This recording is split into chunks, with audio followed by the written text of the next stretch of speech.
का नाम अपनी जबान पर लेते हैं। आज मुझे राज माता का बहुत याद सता रहा है। क्या कीजिएगा याद करके? और उस दिल से मोही किला का नाम निकाल देते हैं आप, जिस किला से हम लोग को धक्के मार करके बाहर कर दिया गया। राज माता का याद तो रानी उसी रोज भूल जाएंगे जिस रोज मेरे तन से प्राण छूट नहीं। और जब तक मुझे घंटों में प्राण रहेगा रानी, मैं ये राज माता का याद कदापि नहीं भूल सकता हूँ। वो भाई, जो भाई बचपन में आपको पिता का स्नेह दिया, गोद में पाला, आज वही भाई ने घर से धक्के मार करके बाहर कर दिया ना, अपने जमीन जायदाद में हिस्सा दिया। क्यों बार बार नाम लेते हैं उसका? रानी, वो तो मैंने जैसा कर्म किया वैसा ही फल पाया। मेरे लिए, मेरे भाई घर से मुझे नहीं निकाला है, मेरे लिए जंगल ही सब कुछ है। मैंने खुद अपने आप को रानी निकल गया है। अगर अपने आप को निकल जाती तो ना जूता लगता आपके शरीर पर, ना बिजली का कोरा बरसता। लेकिन अफसोस नसीब में धरी लिखी है, वन की पत्ता को चबा करके अपनी भूख को मिटा लेती हूँ, प्यास लगता है और उसको चाट करके अपने कलेजे को ठंडक पहुंचा लेती हूँ। जैसन कर्मा कलिए रानी मोहबा है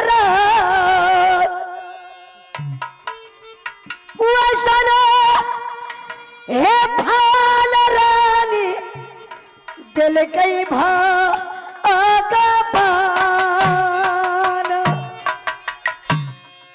क्या वाला रोता रहला ईश्वर भगवान।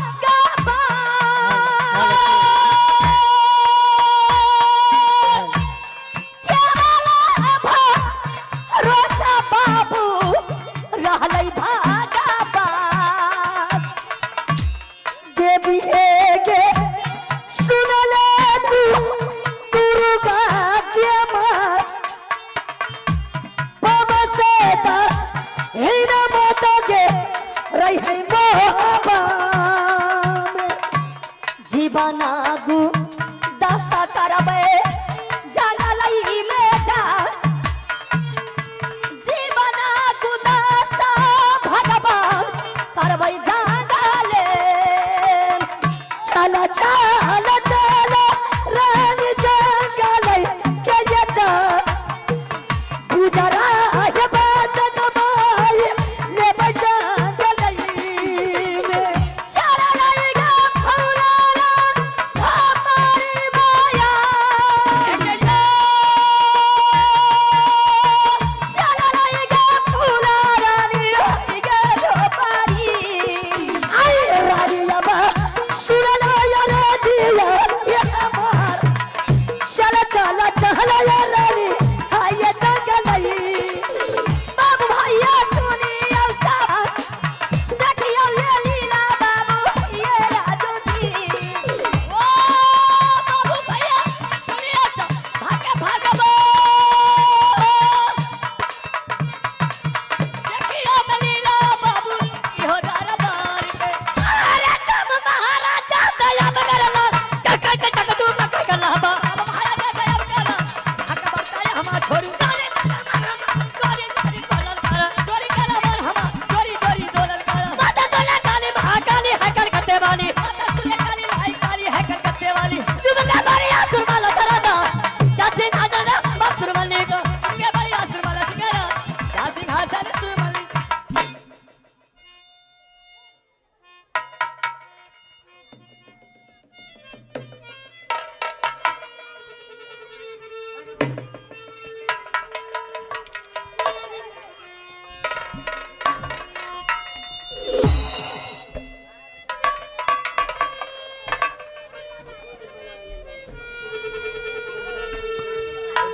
आइए, आप हैं हमारे अमृत नगर के भोजपुर मुखिया, अमृत नगर के भोजपुर मुखिया जी मेघू सदा जी।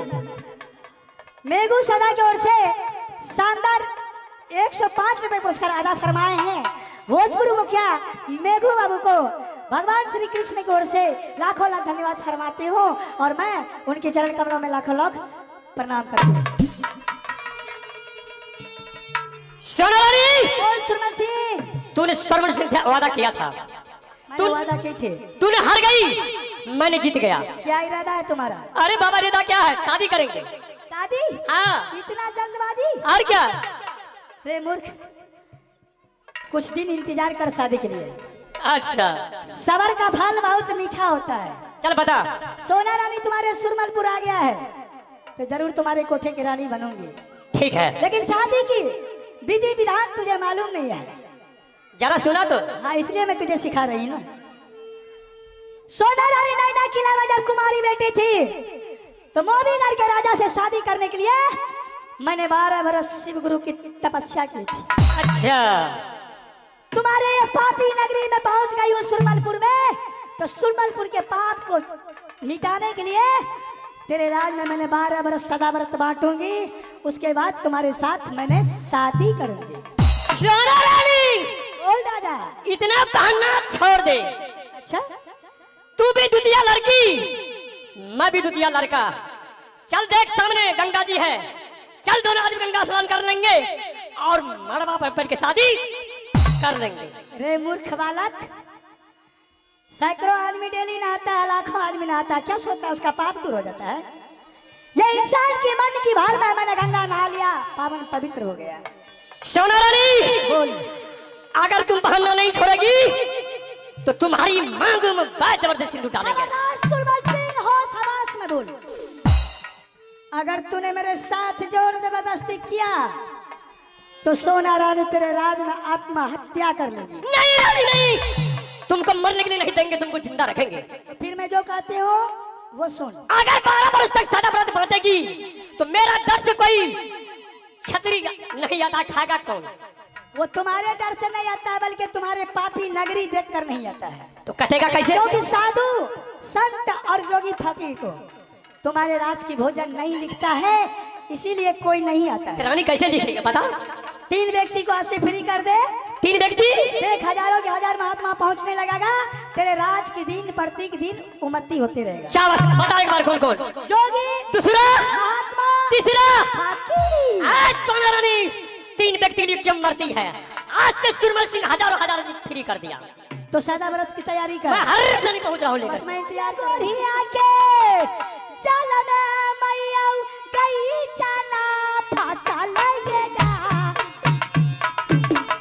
छौरा के दिनारा बा फसल है सनवा के मन जुमल हो सुरमल सिंह रानी जी नगा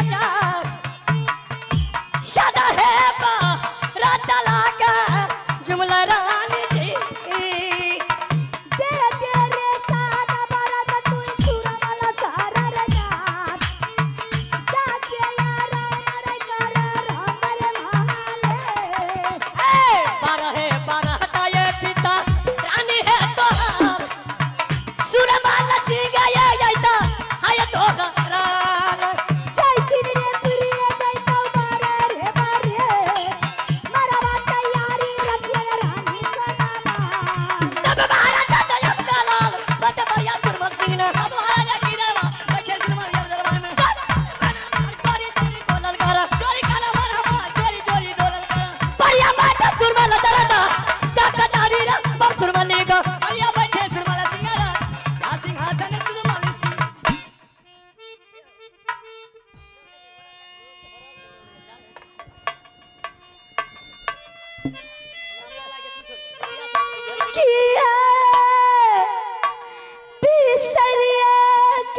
सु धरना जोगिया जाने लई के जोई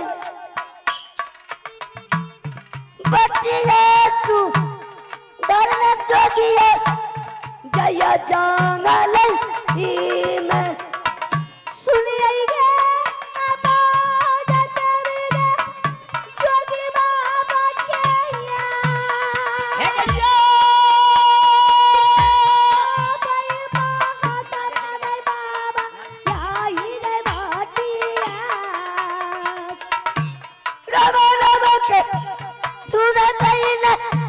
जोगी चाली चल राम नाम के तू न कहीं न जय जोगिया आने जोगी बाबा सोने यहुया राजिया ये हमार थोड़ा देर बिलमिया या बाबा या बाला के कुटिए या बोली बोला लाए बचिया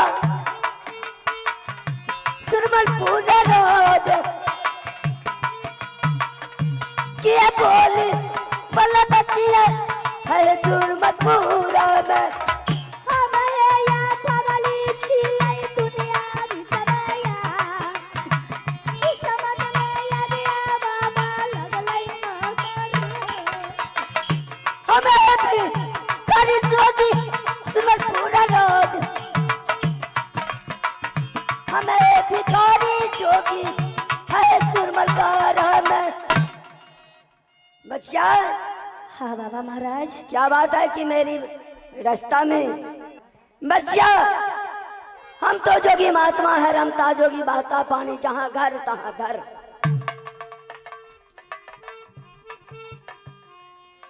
पूर्व देश से चले थे पश्चिम देश को जाना है बच्चा।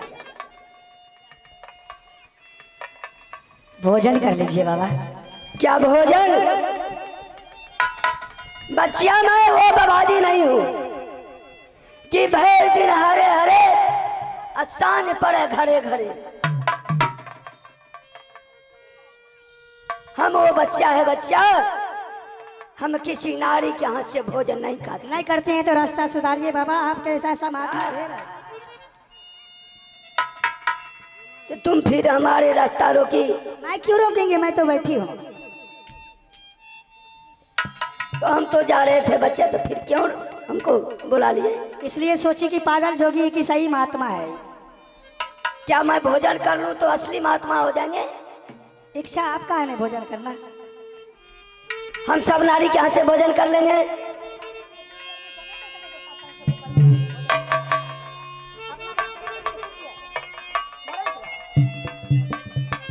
हेलो तुम क्या सती हो कि तुम्हारे हाथ से मैं भोजन कर लूं? कोई अपने आप को साबित नहीं कर सकती कि मैं सत्य हूँ। आपके माथे पर नहीं लिखा हुआ है कि आप साधु है कि महात्मा है कि पापी है कि पखंडी है। हम वो बबादी नहीं है कि पापी है कि पखंडी है। जबकि तुमको जोगी का पहचान नहीं है तो हमको कैसे पहचान रहेगा कि तुम सती हो कि क्या हो नहीं हो? मैं जानती हूँ आप 10 द्वारी भिखारी बाबा जी हो, लेकिन मैं एक सती हूँ कि भिखारी को मैंने भीख देता हूँ। क्या तुम्हारी भिखारी क्या? भूखला को मैं अंजल कराती हूँ, जिसके बंद पर बस्तर नहीं उसको बस्तर भी देती हूँ। तो मैं कैसे जानूं कि तुम सती हो? तो ठीक है तुम अगर सती हो तो हम तुम्हारे यहाँ से भोजन पालेंगे। स्थान ग्रहण।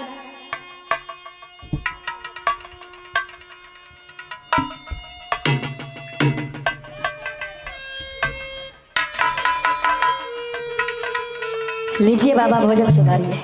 लाइए।